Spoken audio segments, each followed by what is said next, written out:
As you heard in the news headlines, Israel has imposed a complete siege of the Gaza Strip as the escalation of violence in the Middle East continues. In a moment or two, we'll speak to Solidarity People Before Profit TD Paul Murphy. But first, let's hear from Lior Hayat, a spokesperson of the Israeli Ministry of Foreign Affairs. That complete siege of the Gaza Strip, Lior, what's the purpose of that? Well, I have to start by saying this is not an escalation of violence.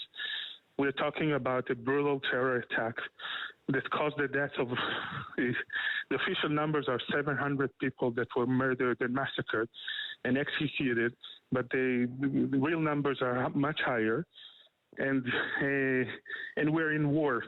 The siege is not the problem. The problem is that we're dealing with a terror organization.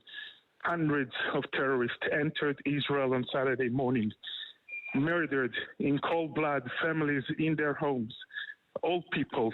They kidnapped children, babies, Holocaust survivors.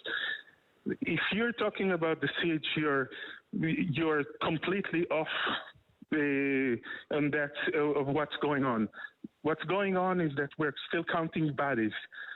There is a siege because we are at war. We're at war with a terrorist organization and barbaric one, animals. There is no other ways to say that. And we will win this war. And part of this war is that we can attack the terror infrastructure in the Gaza Strip that was built by Hamas with the support of Iran in order to kill Israelis. That's their goal, and we saw that. This is the story. I'm sorry if you think that the story is the siege, you're completely off. Well, to be fair, Lior, I think the story is what's happening today as well as what's happened at the weekend. And the reality is, the words I use... Sorry, no, hold on, hang on, hold on, let me finish. Sorry, let me finish my point. I let you speak. Sorry, Lior, the point is, the term I use, complete siege, is not my term. It's a term used by a minister in your government. I'm just quoting what he said. It is, and I didn't say there isn't a siege, but this is not the story. I just had a meeting with a brother and a sister. Their brother, the third brother, was murdered brutally by terrorists of Hamas. Their father was kidnapped. And we don't know anything about that, about what happened with them. I totally accept that. I totally accept that. The counter-argument, Lior, the counter-argument is there are also people dying in Gaza. That's the other side of the story. That's also part of the story, is it not? Israel has done everything in order to prevent casualties in Gaza. We left the Gaza Strip 18 years ago. We had no intention of going back there. We have no business in Gaza. We don't want anything with them. They could have done anything with the Gaza Strip. What they did is to build a terror base for attacking Israelis. Over the last 18 years, almost 100,000 missiles were launched from the Gaza Strip towards Israel. 100,000 missiles in 18 years. This is the reality. I'm sorry, and I know people are dying in Gaza. We are doing everything in our power in order to prevent casualties, civilian casualties in Gaza, and only attacking terror targets and Hamas targets in Gaza.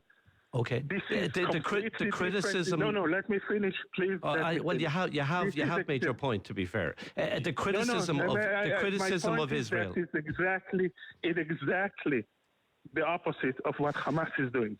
Hamas entered Israel, murdered. There was a music festival next to the border. There were about 3,000 people there. We found in the forest next to the festival 260 bodies of people that were executed. I understand. One by one. Lior, if I could ask a question, please. I don't know anyone who believes what Hamas did at the weekend is right. I think most people are absolutely appalled by what happened, and as you outlined it, is exactly what happened.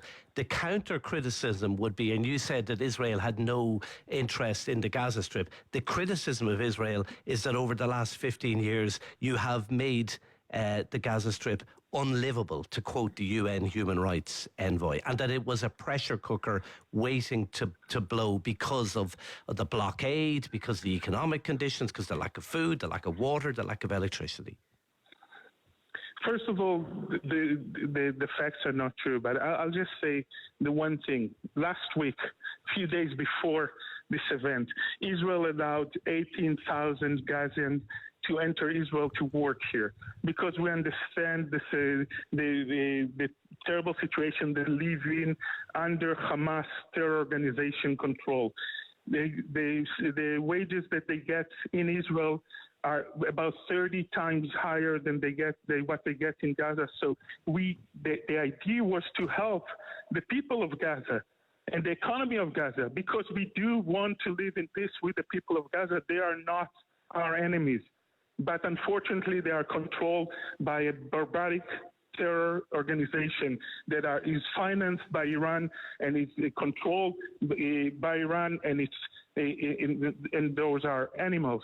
And I'm sorry if it sounds harsh, but a siege is just the first step, because Israel will hit Hamas with all our power.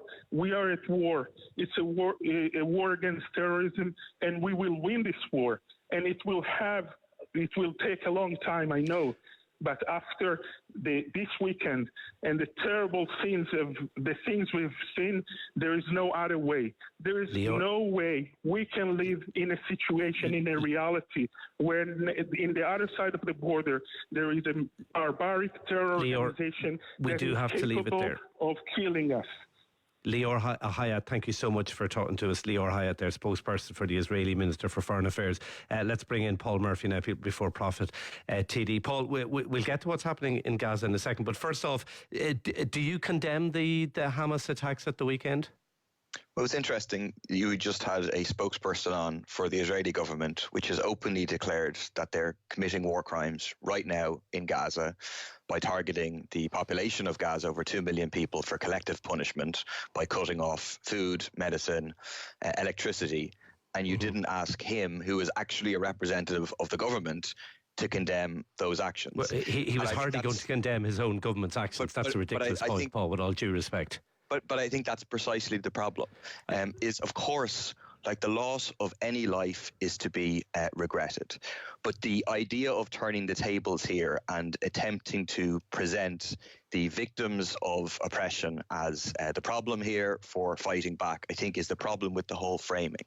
The root cause. Yeah, I think you'll find I challenge the spokesperson from the Israeli Minister for Foreign Affairs as well, as is my job. And I'm asking you a straightforward question: do you condemn the Hamas attacks at the weekend? I mean, men, women, and children at a festival were shot dead, were kidnapped. Surely it's unthinkable. My question is a simple one: do you condemn those attacks? And war is absolutely horrible, and we are seeing a tiny glimpse of what the Palestinians face, what the people of Gaza have faced for the past 15 years. I mean, what a joke, that spokesperson, in trying to claim that they want to live happily alongside the people of Gaza. I visited Gaza. I have seen 10 years ago the conditions of extreme poverty that people are living in, crammed together with the scars of war all across these densely packed cities, where they're subjected regularly to bombardment and subject to, already a siege was in place. Now they've announced a kind of super siege. But you have a policy pursued by the Israeli state of conscious apartheid, of conscious discrimination that's recognized by Amnesty, recognized by Human Rights Watch, of ethnic cleansing, of attempting to drive Palestinians out of the area in order to not recognize the right of Palestinians. Absolutely. Does that justify what happened at the weekend? Does that justify attacking and murdering kids at a rock festival? I mean, the Israeli equivalent of the electric picnic, for example.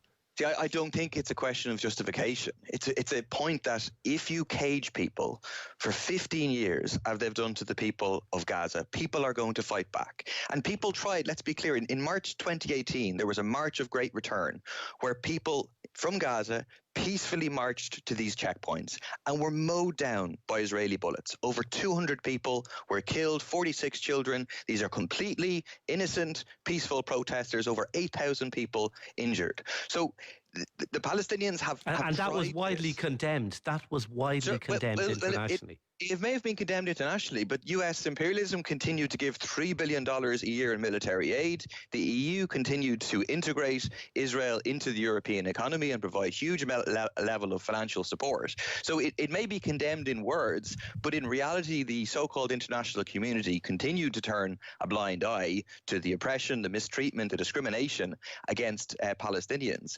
And people, it's like, everyone now across the world recognizes the right of Ukrainians to resist the occupation of Russia. But similarly, Palestinian people have a right to resist the occupation. And the responsibility for that resistance lies with the occupiers, doesn't lie with those who are resisting. I think most people listening to this morning, just as a final question, will say there's wrong on both sides here. Do you accept that? But I think, you see, this is not a conflict of equals. It is not, we have two bads on two different sides here. I didn't suggest it was. But that's the problem with that sort of narrative. And I think, the answer here, the only solution is for an end to the siege of Gaza, an end to the bombardment, which is currently happening. The idea that just targeting Hamas infrastructure is a joke. You can go onto Benjamin Netanyahu's Twitter and see him proudly sharing pictures of residential buildings being targeted. That's who's being targeted right now. And an end to the occupation. That's the solution here. That's what needs to happen, and that's what I'm going to emphasize whenever I get a chance, because otherwise this all just gets disappeared in all killings are bad and so on, of course. But let's look at the reality of this conflict. I mean, 95% of victims over the past 20 years in this conflict are Palestinians, and now there's an attempt to spin it in a different and inaccurate way, and I think we have to call that out. Paul Murphy, People Before Profit TD, thank you for talking to News Talk Breakfast this morning.